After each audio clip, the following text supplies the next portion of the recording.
સાબરકાંઠા અને અરવલ્લી જિલ્લાના 4.5 લાખથી વધુ પશુપાલકોને ગેરમાર્ગે દોરી અને ઓડિટ ન થવું હોવાનું બહાનું આગળ ધરી સાબર ડેરીએ દૂધનો ભાવફેર પશુપાલકોને ચૂકવ્યો નથી, જેને લઈને ખેતીની સિઝનમાં જ પશુપાલકોએ પૈસા માટે બીજાની આગળ હાથ લાંબા કરવા પડે તેવી પરિસ્થિતિ સર્જાઈ છે।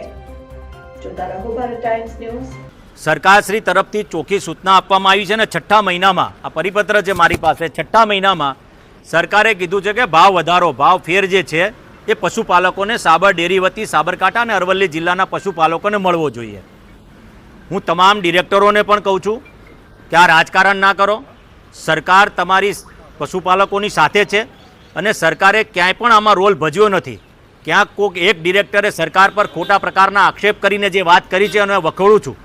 સાથે સાબર ડેરીના તમામ ડિરેક્ટરોને એક જાગૃત ધારાસભ્ય તરીકે મારા પશુપાલકો દુઃખી થઈ રહ્યા છે સાબરકાંઠા અને અરવલ્લી જિલ્લાના, એને ભાવફેર એક અઠવાડિયાની અંદર જો આપવામાં નહીં આવે તો ગાંધી ચિંધ્યા માર્ગે મારે સાબર ડેરીનો ઘેરાવો કરવો પડતો હશે તો પણ કરીશ। સાથે મારા બાયડથી જો મારા પશુપાલકો કહેશે તો પદયાત્રા કરીને પણ સાબર ડેરીમાં જઈને હું એમનો ભાવફેર તાત્કાલિક ધોરણ પર અપાવવાનો પ્રયત્ન કરીશ।